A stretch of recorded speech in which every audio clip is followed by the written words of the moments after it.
Zero Academy. Hello to all, welcome to the Zero academy.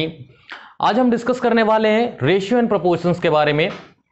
Ratio and proportions की बात करें तो ये एक ऐसा टॉपिक है जिस पर बेस्ड क्वेश्चंस आपके कोई भी गवर्नमेंट एग्जाम हो, चाहे हम बात करें स्टेट पीएससी की, हम बात करें स्टेट व्यापम की या फिर रेलवे की, बैंकिंग की, हर जगहों पर एप्टीट्यूड में रेशियो एंड प्रोपोर्शंस के क्वेश्चंस हमेशा पूछे जाते हैं।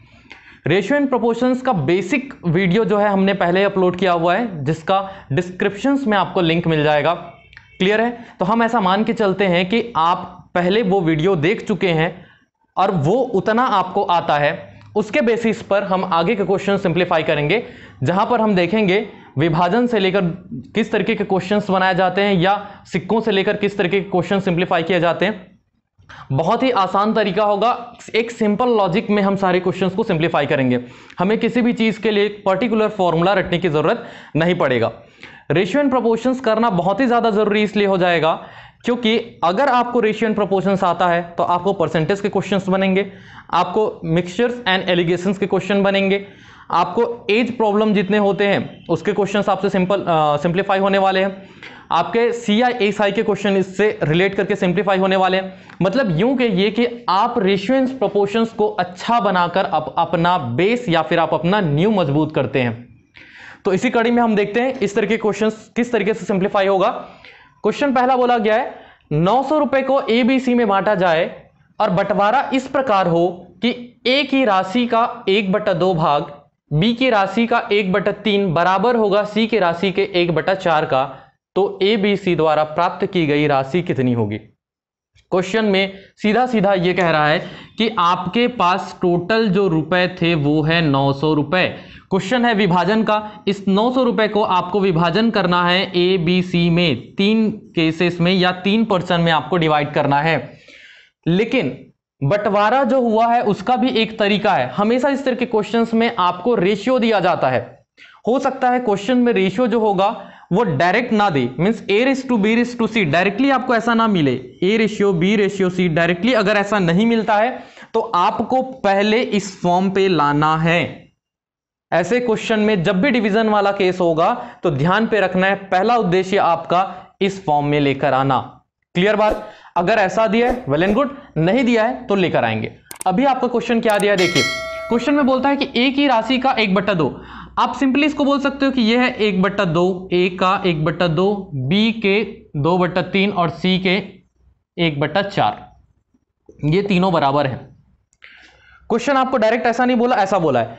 लेकिन ध्यान पे होगा, अगर आपने पहला वीडियो देखा होगा तो आपको पता है कि अगर बट्टी में इस तरीके से आपको दिया है, इसका मतलब सिंपली ये आपको दिया है 2/3/4, मींस A/B/C का वैल्यू डायरेक्टली दिया है।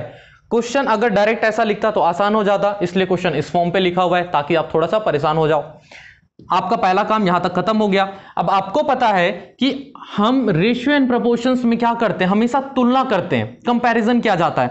हमेशा हम यहां पे कंपेयर कर रहे हैं, तो इस क्वेश्चन के हिसाब से हम कंपेयर करेंगे एक रेशियो को, किससे? रुपए से, क्योंकि क्वेश्चन में हमको रुपए दिया गया। तो टोटल रेशियो जो होगा, टोटल रेशियो यहां पे आप तीनों को ऐड कर दीजिए, कितना हो जाएगा? दैट इज 9 रेशियो, मींस हम बोलते हैं कि 9 अनुपात जो है वो टोटल कितने रुपए के बराबर होगा? 900 रुपए के बराबर होगा। तो 1 अनुपात का मान कितना होगा? आपने एक एक नियम तो पढ़ा ही हुआ है, तो ये हो जाएगा 100 रुपए के बराबर। क्लियर बात है?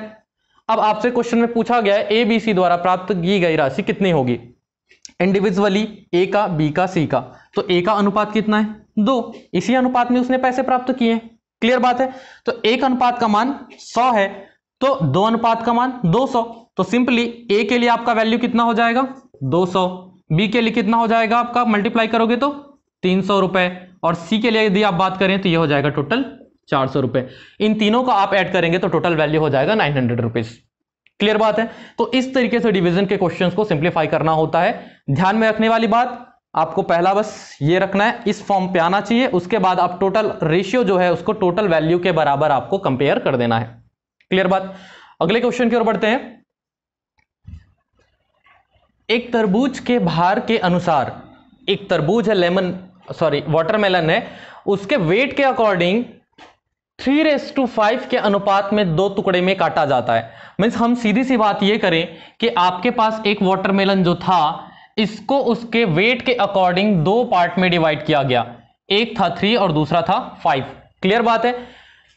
अब इसमें से दो टुकड़े में बड़ा टुकड़ा जो था उसको वेट के अकॉर्डिंग, भार के अकॉर्डिंग 5:7 में दोबारा काटा गया।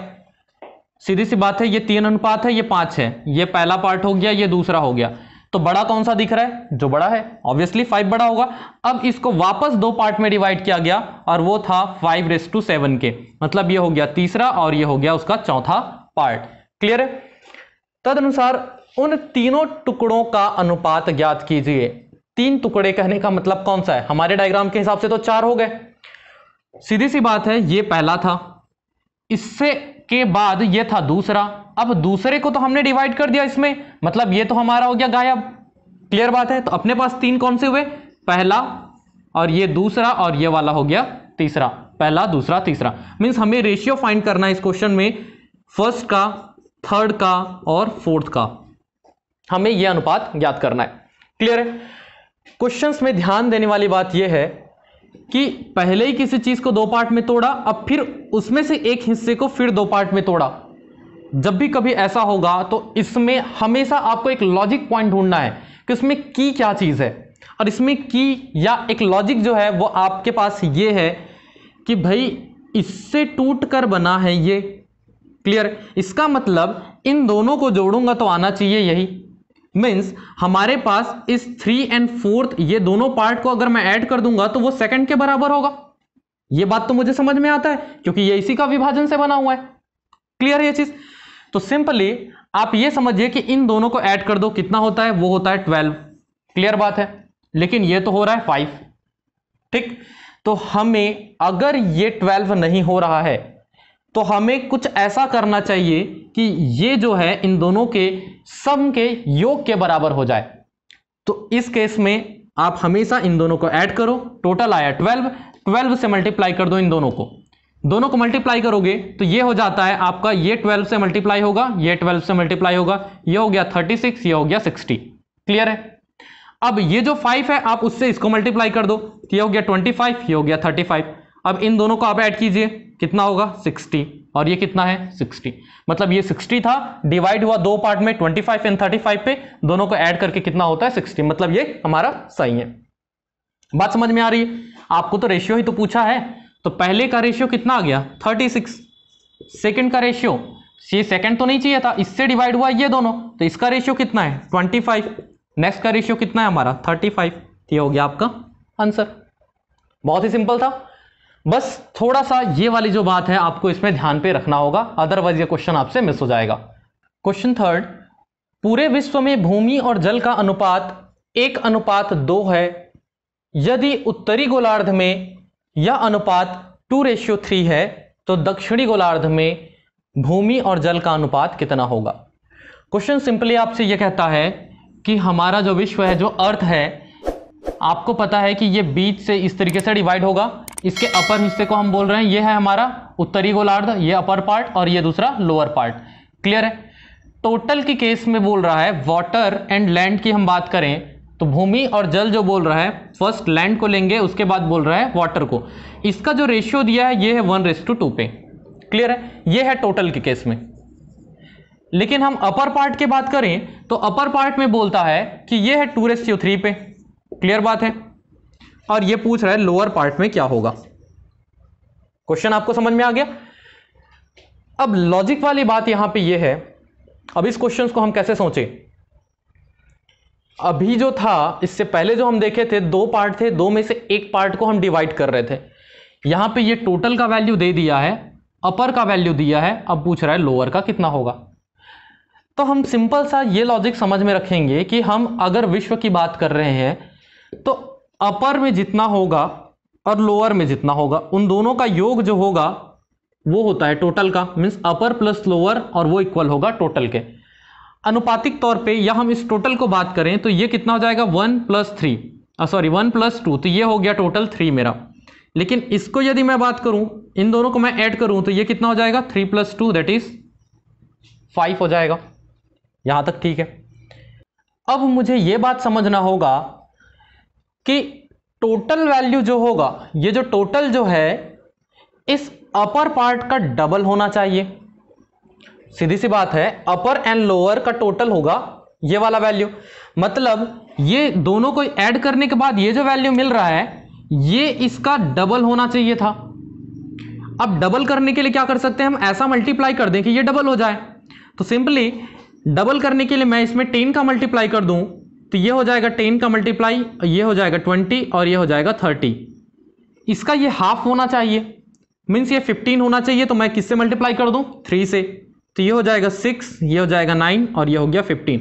इसमें लॉजिक सिर्फ इतना ही ध्यान पे रखना था कि इसका डबल होना चाहिए ये। अब आप किसका मल्टीप्लाई करते हो ये आपका मैटर, क्लियर बात है, क्योंकि रेशियो के केस में आप ऊपर नीचे मल्टीप्लाई कर सकते हो, कट के फाइनली आंसर आपको सेम मिलना होता है। तो ये हो गया 15 और ये है उसका 30, तो ये हो गया जस्ट इसका डबल।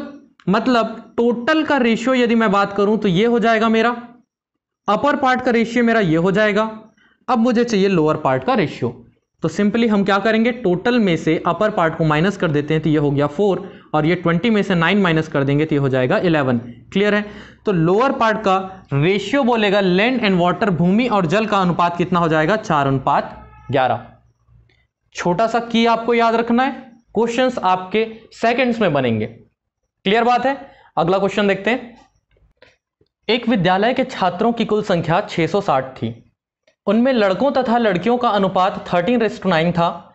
कुछ दिनों बाद 30 लड़कियां विद्यालय में आ गईं, पर कुछ लड़के चले गए। नया अनुपात 6:5 हो गया। किनके बीच का, बॉयज एंड गर्ल्स का। सो विद्यालय से जाने वाले लड़कों की संख्या कितनी थी।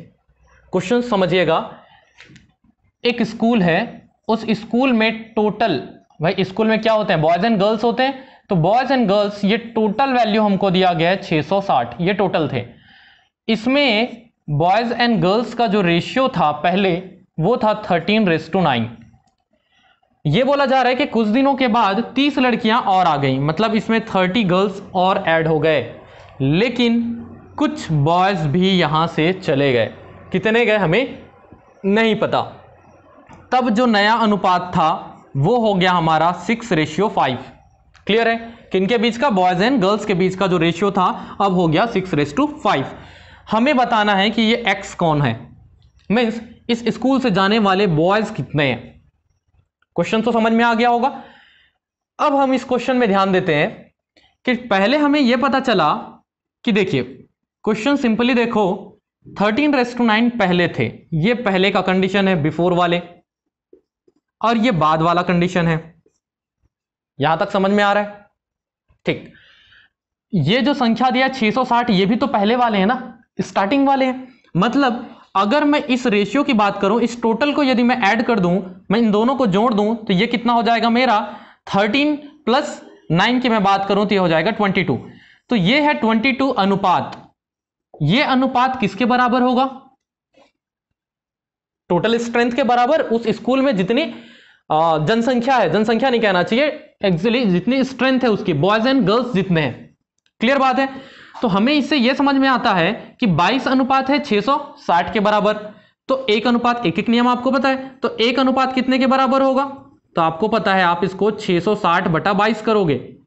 क्लियर बात है। ये किसकी संख्या है, बॉयज एंड गर्ल्स की संख्या है, तो 1 अनुपात के बराबर हो जाएगा ये आपका 30।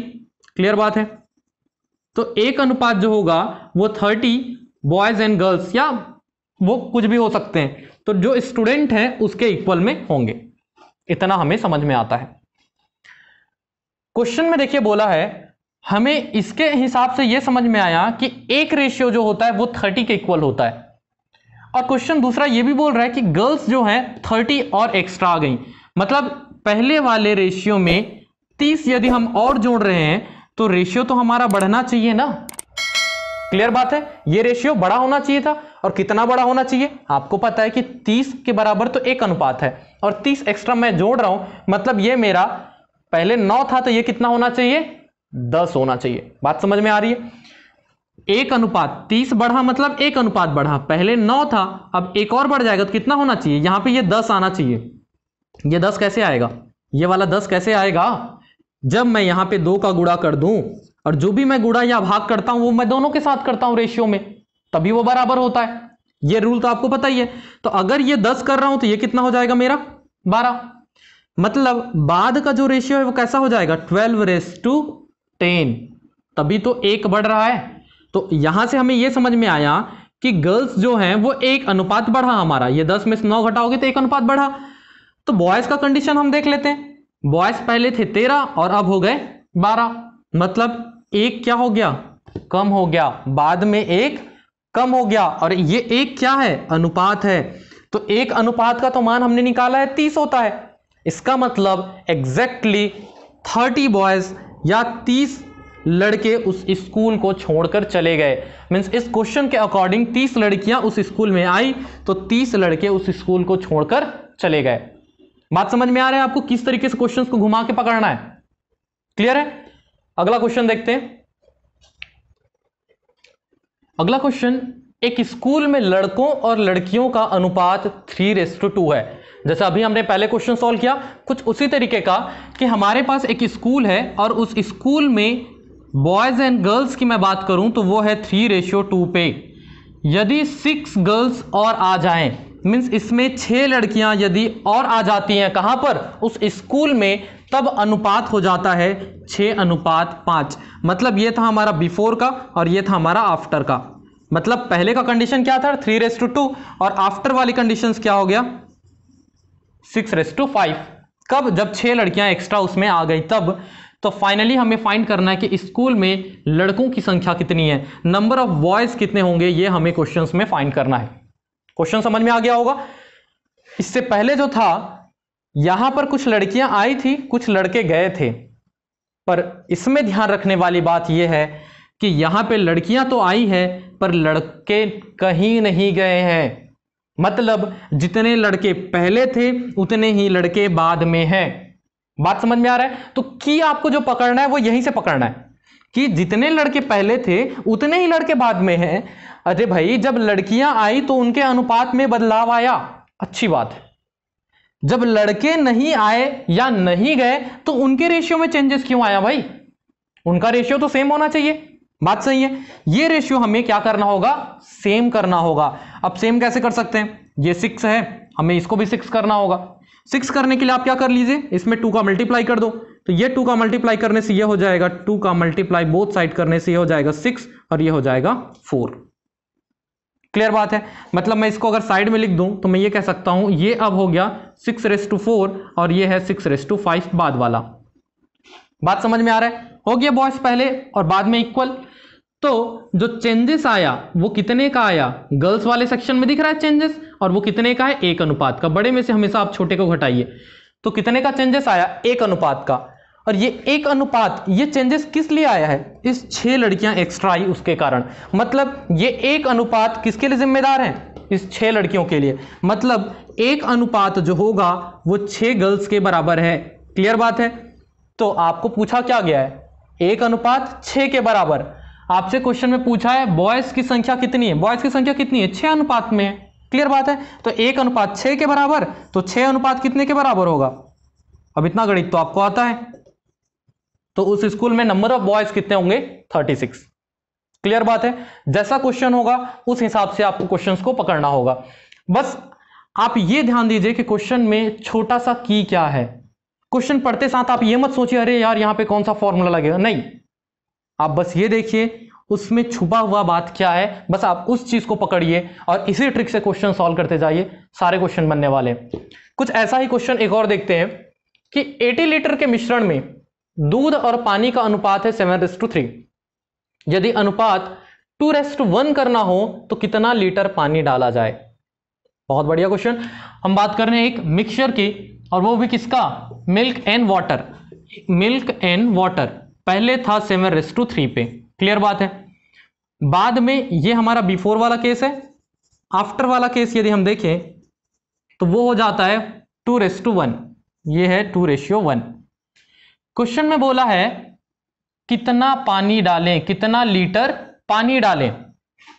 क्वेश्चन ये नहीं बोला कितना लीटर दूध और पानी का मिक्सचर डालें, सिर्फ पानी डालें। अरे भैया दूध में दूध कौन डाल रहा है, पानी ही डालते हैं, आपको पता है। मतलब हम यहां पे कितना लीटर एक्स्ट्रा पानी ऐड करें।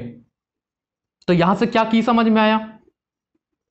हमेशा आपको पता होगा कि किसी भी मिक्सचर पे जिस रेशियो पे वो मिला होता है वो रेशियो तो फिक्स रहेगा जब तक कि उसमें हम कुछ ऐसा एक्स्ट्रा चीज उसमें ना डालें। क्लियर बात है? मतलब ये है कि इसमें चेंजेस किस में आएगा? पानी में, क्योंकि हम बदलाव किस में ला रहे हैं? पानी में। तो इसका अनुपात बदला, अच्छी बात, पर इसका अनुपात क्यों बदला? भाई मिल्क तो उतना ही है, दूध तो उस मिक्सचर में उतना ही है, ठीक बात है। इसका मतलब अगर ये 7 है तो ये भी 7 ही होना चाहिए था। अब पर्टिकुलर हम डिजिट की बात नहीं करेंगे, बात इस चीज की करेंगे कि ये अनुपात जितना होगा वहां पर ये अनुपात भी उतना ही होना चाहिए। मात्रा तो बराबर होगा ना। अब मात्रा को बराबर करने के लिए मैं इन अनुपात को बराबर करूंगा। बराबर कैसे होगा? मैं इसको 2 से गुणा कर दूं और इसको 7 से गुणा कर दूं। ऑब्वियसली ये आप 2 से मल्टीप्लाई कर दो तो ये कितना हो जाएगा? 14, और ये हो गया 6। इसको आप 7 से मल्टीप्लाई कर दो, ये 7 था इसलिए मैंने 7 से मल्टीप्लाई किया, ये हो गया 14 और ये हो गया 7। तो पहले का रेशियो कितना हो गया हमारा? 14:6। ये हो गया हमारा पहले का रेशियो। क्लियर बात है? बाद का रेशियो की यदि मैं बात करूं तो ये क्या हो रहा है? 14:7। ये चेंज कर दिया हमने। अब देखो यहां पे भी मिल्क 14 है, यहां पर भी मिल्क 14 है, मतलब अब हमारा कंडीशन सही हो गया। चेंजेस किस में आया है? 6 था वाटर, अब कितना हो गया? 7। तो अंतर कितना आया? 1 अनुपात का बढ़ोतरी हुआ है। तो ये जो 1 अनुपात जो होगा यही किसके लिए जिम्मेदार होगा? इसमें कितना पानी मिला है उसके लिए। तो एक और बात आप समझिए, ये है पहले का कंडीशन, ठीक। ये हमारा कंप्लीट सिनेरियो समझ में आ गया आपको। तो पहले का अनुपात अब मैं किसको मानूंगा? भाई ये अनुपात मैं किससे निकाला हूं? ये वाले से निकाला हूं ना। तो पहले का रेशियो यदि मैं बात करूंगा तो मैं ये 7:3 को नहीं लूंगा, इस 7:3 को नहीं लूंगा, मैं किसको लूंगा? 14:6 को, क्योंकि हमारा अब पूरा कैलकुलेशन इसके हिसाब से आगे बढ़ रहा है। तो पहले का मिल्क एंड वाटर का रेशियो है हमारा 14:6। तो ये 14:6 इन दोनों का आप जोड़ दो तो ये कितना हो जाएगा हमारा? 20। तो ये जो 20 अनुपात है, क्योंकि क्वेश्चन में बोला है कि मिश्रण तो था 80 लीटर का, मतलब ये 20 अनुपात किसके बराबर है? 80 लीटर का बराबर है। बात तो समझ में आ रहा है ना भाई, कि हमेशा हम कंपेयर करते हैं, जो रेशियो है उसका हम कंपेयर करेंगे। तो ये 20 अनुपात, ये जो टोटल वैल्यू जो है वो 80 लीटर के बराबर होगा। तो 1 अनुपात कितने के बराबर होगा? तो आपको पता है कि आप क्या करोगे? 80 लीटर में 20 को डिवाइड कर दोगे, ये हो जाएगा 4 लीटर। तो 1 अनुपात कितने के बराबर हुआ? 4 लीटर। और आंसर हमारा क्या आ रहा था? इनमें डिफरेंस कितना आया था? 1 अनुपात का ही तो आया था। तो ये 1 अनुपात कितने के लिए जिम्मेदार है? 4 लीटर के लिए। ऑब्वियसली इस क्वेश्चन में या इस क्वेश्चन के अकॉर्डिंग इसमें कितना पानी मिलाया गया होगा? 4 लीटर, तभी ये चेंजेस आया था। तो हमारा आंसर क्या आया? इसमें कितना लीटर पानी मिलाया जाए? तो आंसर इज 4 लीटर। बात समझ में आ रहा है? जैसा क्वेश्चन ये था उसी तरीके क्वेश्चन वो भी था, ठीक बात है। धीरे धीरे आपको समझ में आ रहा होगा। अगले क्वेश्चन की ओर बढ़ते हैं। इसके अलावा एक बात ध्यान रखेंगे कि आगे हम एक और टॉपिक पे बात करेंगे अगले वीडियो पे, जहां पे अगर एक रेशियो में कुछ चीजें जोड़ा या घटाया जाता है, जैसे कि अभी मैं केवल एक ही जगह पे जोड़ घटा रहा हूं, अगर दोनों में कुछ जोड़ा या घटाया जाए तो उसके लिए हम एक क्रॉस मल्टीप्लिकेशन वाला एक मेथड यूज करते हैं, बहुत ही शानदार है, वो हम अगले वीडियो में कवर करेंगे। अभी कुछ इस तरह के क्वेश्चंस और देख लेते हैं। आगे हम देखते हैं सिक्कों पर आधारित क्वेश्चन किस तरीके के रेशियो एंड प्रोपोर्शन से क्वेश्चन सॉल्व होते हैं। जनरली एग्जाम में सिक्कों से रिलेटेड या फिर जानवरों से रिलेटेड क्वेश्चंस हमेशा आपके एग्जाम में पूछा जाता है। तो सिक्कों पर आधारित क्वेश्चंस में 2 बातें आपको ध्यान पे रखना होता है हमेशा। एक जो होता है सिक्का और उसके साथ उसका मूल्य, ये 2 चीजें हमेशा आपको ध्यान पे रखना होगा। क्लियर बात है? जैसे कि आपको पता है कि अगर 1 रुपए का एक सिक्का जो होगा उसका मूल्य 1 रुपए होगा, क्लियर बात है। लेकिन वहीं पे यदि हम बात करें कि 50 पैसे का यदि सिक्का है, ठीक, 50 पैसे का जो सिक्का होता है, यदि हम इसकी बात करें तो इसके मूल्य की यदि हम बात करेंगे, इसका जब 2 सिक्का होगा तब ये 1 रुपए के बाद बराबर होगा। वैसे ही हम बात करते हैं 25 पैसे का, तो इतना बेसिक तो खैर आप लोग जानते हो, तो ये तब होगा 1 रुपए के बराबर। यदि हम बात करें 10 पैसे का, तो 10 पैसे के यदि 10 सिक्के होंगे तभी वो 1 रुपए के बराबर होगा। यदि वो 5 पैसे की बात करता है तो 20 सिक्का होगा तभी वो 1 रुपए के बराबर होगा। तो ये चीजें आपको ध्यान पे रखना है। हमेशा आपको 1 रुपए के इक्विवेलेंट क्वेश्चंस को सॉल्व करना होगा। मीन्स जो भी चीज दिया है सिक्के वाली बातें, तो आपको यह ध्यान पे रखना है कि वो 1 रुपए के बराबर का इक्वेशंस कैसे बनता है, मतलब कितने मूल्य के सिक्के का कितना सिक्का होने पर वो 1 रुपए के बराबर होता है। जैसे कि 5 पैसे यदि उसका मूल्य है तो उसका 20 सिक्का होना चाहिए, तब जाके वो 1 रुपए के बराबर होगा।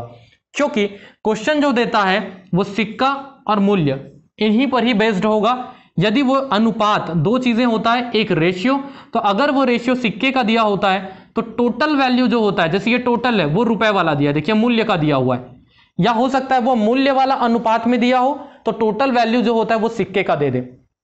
सिर्फ क्वेश्चन इन्हीं दो चीजों में घुमाएगा। क्या, अगर रेशियो वो सिक्के का दिया है तो टोटल वैल्यू जो होगा वो मूल्य का होगा, यदि अनुपात वो मूल्य का दिया है तो टोटल वैल्यू, ये जो ऐसे टोटल जो दिया है वो टोटल वैल्यू किसका दिया होगा, सिक्के का दिया होगा। तो इसीलिए आपको ये रिलेशन हमेशा पता होना जरूरी है कि सिक्के का मूल्य कितना है और कितना सिक्का जरूरत पड़ता है 1 रुपए होने के लिए। इतना क्लियर है? तो इस हिसाब से यदि हम इस क्वेश्चन को डील करें तो क्वेश्चन में बोला हुआ है थैले में रुपए 50 पैसे और 25 पैसे, 3 टाइप के बातें कर रहा है, 1 रुपए वाला, 50 पैसे वाला और 25 पैसे वाला, ये 3 की बात कर रहा है कि सिक्के का अनुपात। देखिए क्वेश्चन में किसका अनुपात दिया है, सिक्के का अनुपात दिया है, ये जो अनुपात है, यदि कुल राशि इतना हो, अब किसको दिया है, मूल्य को दिया है। मैं यही बातें आपसे कह रहा था। तो इस हिसाब से जब भी क्वेश्चन आप डील करेंगे तो आपके दिमाग में जो सबसे पहले चीजें होना चाहिए वो ये जो हमने यहां पे लिखा हुआ है। तो अनुपात जो है, मान लीजिए मैं 1 रुपए वाले को ए मान लूं, इसको बी मान लूं और इसको सी मान लूं, तो उस हिसाब से अनुपात हमको दिया है 5:6:8, ये हमें दिया हुआ है। जब भी आप क्वेश्चन सॉल्व करेंगे आप ऊपर में लिख लीजिएगा, यहां से आपको पता होता है कि 1 रुपए का 1 सिक्का मतलब 1 रुपए, बी मतलब 50 पैसे का आप जानते हो 2 सिक्का मतलब 1 रुपए, और इसका आपको पता है कि 4 सिक्का मतलब 1 रुपए।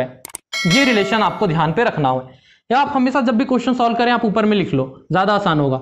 रेशियो आपको दिया हुआ है, ये सिक्के का रेशियो आपको दिया हुआ है। तब यदि हम बात करें मूल्य का, इसका मूल्य के हिसाब से मैं बात करूं तो जो भी ये जो मूल्य वाला जो वैल्यू है ना, ये जो सिक्का का सिक्का से आप डिवाइड कर दो तो उसका मूल्य निकल जाएगा।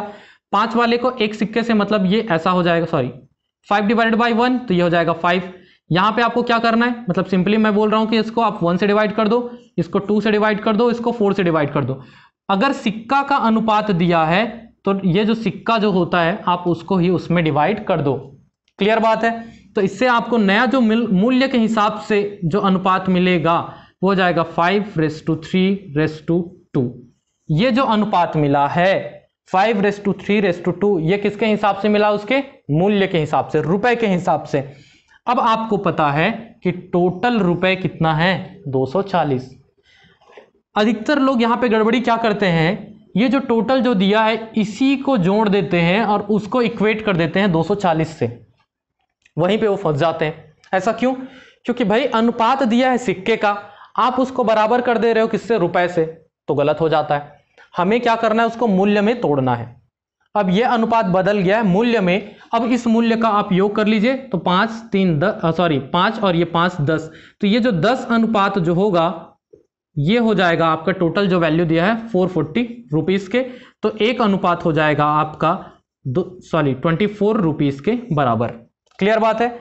1 अनुपात किसके बराबर होगा, 24 रुपए के बराबर होगा। क्वेश्चन में क्या पूछा है, 25 पैसे की सिक्कों की संख्या पूछा गया है, मूल्य नहीं पूछा है, लेकिन यह अनुपात क्या बता रहा है, मूल्य को बता रहा है। क्लियर बात है कि 1 अनुपात का मूल्य 24 रुपए। तो उस हिसाब से यदि आप देखोगे तो ये जो वैल्यू है ये मूल्य को दिखा रहा है। तो 25 पैसे वाले का मूल्य कितना हो रहा है, 2 अनुपात, और 1 अनुपात का 24, तो 2 अनुपात का 48। मतलब सी टाइप जो 25 पैसे वाला है ये कितना है, 48 रुपए है। तो इसमें कितना संख्या होगा, क्या आप ये बता सकते हो, किसकी संख्या, सिक्कों की। आपको पता है भाई कि 1 रुपए होने के लिए उसको 4 सिक्के लगते हैं, तो 48 रुपए होने के लिए 48 गुणित 4 सिक्के लगेंगे। मतलब मैं सी टाइप के सिक्कों की यदि मैं बात करूं 25 पैसे, तो ये हो जाएगा 48 × 4 हम मल्टीप्लाई कर देंगे और ये हो जाएगा 192 कॉइन। इतने सिक्के 25 पैसे वाले होंगे। अगर सिक्के की बात करेगा तो ये आंसर आएगा। 25 पैसे के कितने मूल्य है पूछेगा तो 48 रुपए होगा। क्लियर बात है? उम्मीद है ये चीज समझ में आया होगा आपको। अगला क्वेश्चन डील करते हैं, इसी पर बेस्ड होगा। क्वेश्चन है 130 रुपए की राशि, अब टोटल वैल्यू किसमें दिया है, रुपए में, मतलब मूल्य दिया है। एक है आपका 50 पैसा ए, बी 10 पैसा और एक है सी 5 पैसा। आपको पता है 50 पैसे के 2 सिक्के से बनता है 1 रुपए, 10 पैसे के 10 सिक्के से बनता है 1 रुपए और 5 पैसे के 20 सिक्के से बनता है 1 रुपए। मतलब ये हम ये वाले ये और ये दो कंडीशंस को हम देख रहे हैं। इसके हिसाब से क्वेश्चन में बोला है समान सिक्के हैं, मतलब सिक्कों का जो अनुपात होगा वो समान होगा, मतलब 1:1:1 होगा, बराबर होंगे। क्लियर बात है। लेकिन क्वेश्चन में देखिए आपको क्या बोला है, जो टोटल वैल्यू दिया है वो तो मूल्य का दिया है, तो इसको हम वापस किस में बदलेंगे, मूल्य में बदलेंगे। तो मूल्य में बदलने के लिए ये जो सिक्कों की संख्या रहती है भाग दे दो, मतलब ये हो जाएगा /2 /10 और ये हो जाएगा /20।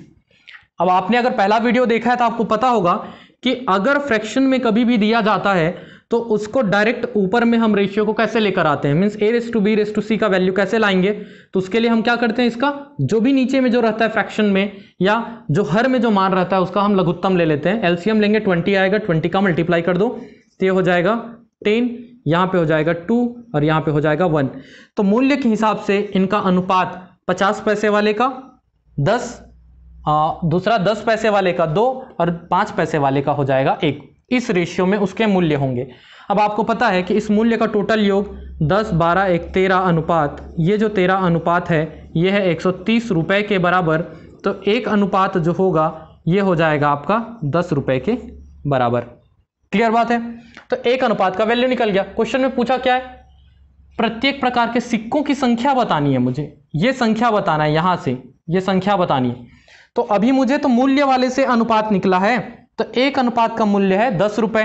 क्लियर बात है। तो मान लीजिए मैं इसी पे डील कर लूं, यहां ना जाके मैं यहीं पे डील कर लूं। ये तो एक अनुपात है, मतलब ये क्या है, 5 पैसे वाले। तो ये 5 पैसे वाले का जो मूल्य कितना होगा, एक अनुपात है मतलब 10 रुपए। तो 5 पैसे वाले सिक्के का मूल्य है 10 रुपए। और आपको पता है कि 1 रुपए होने के लिए इसको कितने लगते हैं, 20 सिक्के लगते हैं। तो इसलिए ये टोटल कितना हो जाएगा, 10 × 20 सिक्के, इतना कॉइन लगेगा। मीन्स टोटल 5 पैसे वाले कितने सिक्के हैं, 200। आप इससे निकाले तो आ गया, अगर आप चाहते तो इससे निकाल सकते थे, यहां से भी आ जाता आपका ऑब्वियसली। ये मल्टीप्लाई करते 20 और फिर 10 का मल्टीप्लाई करते तो यहां पे भी 200 कॉइन हो जाएगा। बात समझ में आ रही है। तो सिक्कों पर आधारित क्वेश्चन इसी तरीके से बनते हैं। सिर्फ जो दिमाग में रखना है वो खेल आपका सिर्फ ये है, बस ये। और इसके साथ साथ जो दूसरा चीज जो ध्यान पे रखना है वो ये कि अगर अनुपात आपको सिक्का वाला दिया है तो ऐसा नहीं, अगर इसी में देखिए, अगर मान लो आप क्वेश्चंस जो ज्यादातर ब्लंडर मिस्टेक जो लोग करते हैं, क्या करते हैं, अनुपात अगर समान है मतलब 1:1:1, तो लोग क्या करते हैं, तीनों को जोड़ देंगे। और 3 अनुपात जो है ये बराबर होना चाहिए था 130 के, और फिर यहां से वो कैलकुलेशन स्टार्ट करते हैं और यहीं पर वो गलत हो जाते हैं। बात समझ में आ रही है। तो ये तो था रेशियो एंड प्रोपोर्शंस के कुछ सेलेक्टेड क्वेश्चंस। उम्मीद है ये सारा चीज आपको समझ में आया होगा। अगर नहीं समझ में आया तो एज यूजुअल टेलीग्राम का लिंक आपको डिस्क्रिप्शन में मिल जाता है, आप वहां मुझे कांटेक्ट कर सकते हैं। इसके अलावा अगले वीडियो में मिलेंगे जहां पे हम बात करेंगे जोड़ या घटाव रेशियो में कैसे करते हैं, आय व्यय पे आधारित क्वेश्चंस रेशियो से कैसे सिंप्लीफाई करते हैं। एक बहुत ही शानदार तरीका है क्रॉस मल्टीप्लिकेशंस का, वो हम डील करेंगे। अभी के लिए बस इतना ही। Stay safe, keep learning. Thank you.